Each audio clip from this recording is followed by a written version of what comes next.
उनको आप क्या बोलेंगे जो लगातार सनातन धर्म पे प्रहार करते हैं और कहते हैं कि ये तो है ही नहीं, इसके लिए आप क्या बोलेंगे? अभी जानकारी नहीं उन्हें सनातन की। यहाँ दरबार आए 2 दिन रहे, सनातन समझ जाएंगे, फिर विरोध नहीं। पर मैं किसी ऐसे व्यक्ति का इंटरव्यू कर रही हूँ जो आस्था और साइंस दोनों को लेकर के साथ में जस्टिफाई करने की कोशिश कर रहे हैं, और हम भी ये समझने का प्रयास करें ताकि हमारे व्यूअर्स को भी जितनी बारीकी से समझाया जा सके कि इसके पीछे का लॉजिक। सृष्टि है पूरी दिख रही है, सब धरती सूरज चांद सितारे पहाड़ नदियाँ समुद्र, ये धर्म है।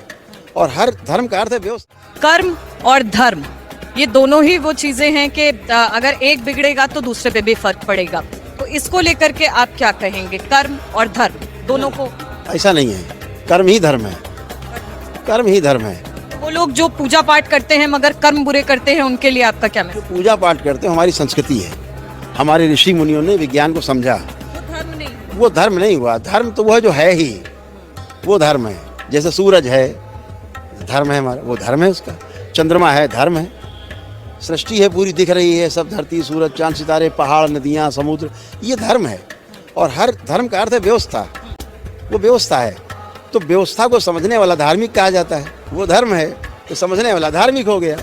तो जब इसको हम संस्कृति के नज़रिए से देखते हैं तो बिखराव है। वो कहता मजहब है, वो कहता पंथ है, वो कहता संप्रदाय है, हम कहते हैं धर्म है, ये सनातन है। यहाँ बिखराव हो गया, जबकि सनातन तो है ही, सदा से था, सदा है, सदा रहेगा। सनातन का अर्थ है जो धरती चांद सितारे जो भी हैं दिख रहे हैं, समुद्र है, नदियाँ हैं, हम हैं, आप हैं, पूरी सृष्टि, यही सनातन है। इसे कैसे चैलेंज कर सकता है कोई? सनातन धर्म को लेकर के एक बड़ी बात आप कर रहे हैं कि सूरज है, चांद है, समंदर है, नदियां हैं, ये सब आपके सनातन धर्म में आते हैं। उनको आप क्या बोलेंगे जो लगातार सनातन धर्म पे प्रहार करते हैं और कहते हैं कि ये तो है ही नहीं, इसके लिए आप क्या बोलेंगे? अभी जानकारी नहीं उन्हें सनातन की। यहाँ दरबार आए 2 दिन रहे, सनातन समझ जाएंगे, फिर विरोध नहीं करेंगे। अभी विरोध ना समझ पाने के कारण है, चीज़ों को नहीं समझ पा रहे हैं, वो नहीं समझा है। जितनी सूचना उनके पास है अधूरी है सनातन की।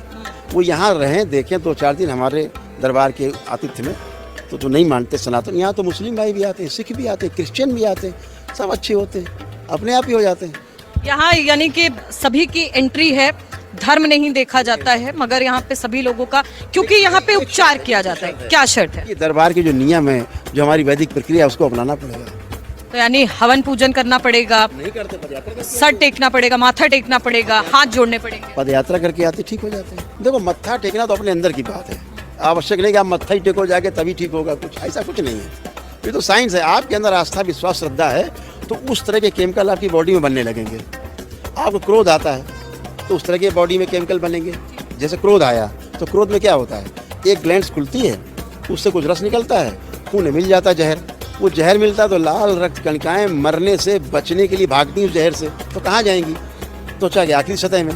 तो चेहरा लाल दिखता है, एक के ऊपर एक घनी हो जाती है लाल रक्त। अभी ठीक, अभी मर गई उस जहर से तमाम, तो पीले पड़ जाता है आदमी। बोलते बहुत लाल पीले हो रहे हो, कहावत में है, लेकिन विज्ञान है उसका कि जो भी आप सोचेंगे, अगर विश्वास आपको है तो उस तरह का केमिकल बॉडी में बनने लगता है, उस तरह की ग्लैंड्स खुलती है और वो खून में मिल जाती है, वो आपकी चिकित्सा करती है। देखिए, पहली बार मैं किसी ऐसे व्यक्ति का इंटरव्यू कर रही हूँ जो आस्था और साइंस दोनों को लेकर के साथ में जस्टिफाई करने की कोशिश कर रहे हैं, और हम भी ये समझने का प्रयास करें ताकि हमारे व्यूअर्स को भी जितनी बारीकी से समझाया जा सके कि इसके पीछे का लॉजिक क्या है। ये जो वैदिक उपचार होता है जिसको लेकर के लोग तंत्र मंत्र कहते हैं, वो तंत्र मंत्र नहीं है। तंत्र मंत्र से ये कैसे अलग है, इस पे भी आगे बात करेंगे। दरबार के या 2 ऑफिशियल चैनल सब्सक्राइब जरूर करें, करौली सरकार ईश्वरीय चिकित्सा विज्ञान केंद्र एंड पूर्णा गुरु।